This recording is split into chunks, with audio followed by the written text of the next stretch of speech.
বিশ্বের মানচিত্রে দেশ সীমানা নিয়ে এতদিন আলোচনা হয়েছে, কিন্তু এবার যেন মানচিত্রের সংজ্ঞাটাই বদলে দিতে চাইছেন ডোনাল্ড ট্রাম্প। পারস্য উপসাগর আর ওমান উপসাগরকে যুক্ত করা গুরুত্বপূর্ণ হরমুজ প্রণালীকে এবার নতুন মার্কিন ভূখণ্ড হিসেবে দেখিয়ে মানচিত্র প্রকাশ করেছেন যুক্তরাষ্ট্রের প্রেসিডেন্ট।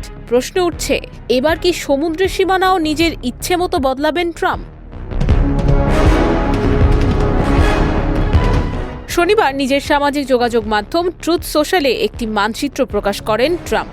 সেখানে হরমুজ প্রণালীকে যুক্তরাষ্ট্রের ভূখণ্ড হিসেবে দেখানো হয়েছে বলে জানিয়েছে এএফপি ও এনডিটিভি। এর আগে 15 আগস্ট নিউ ইয়র্কে এক রিপাবলিকান সমাবেশে ট্রাম্প বলেছিলেন, ইরানকে পরাজিত করার পর তিনি হরমুজ প্রণালীকে মার্কিন ভূখণ্ড হিসেবে ঘোষণা করবেন।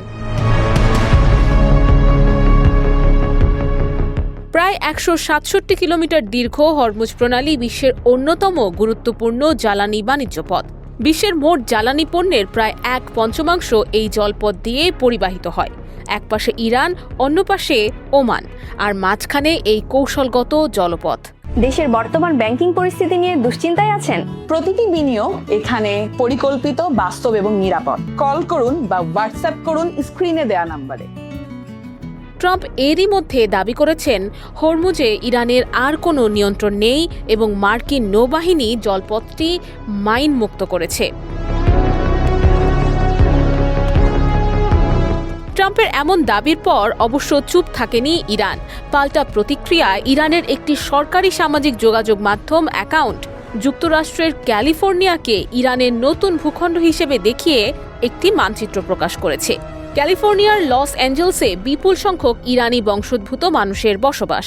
শহরের ওয়েস্টউড এলাকা তো অনানুষ্ঠানিকভাবে তেহরানজেলস নামেই পরিচিত।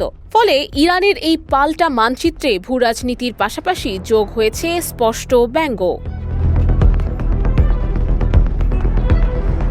বাস্তবে অবশ্য কোনো মানচিত্র প্রকাশ করলেই ভূখণ্ডের মালিকানা বদলে যায় না।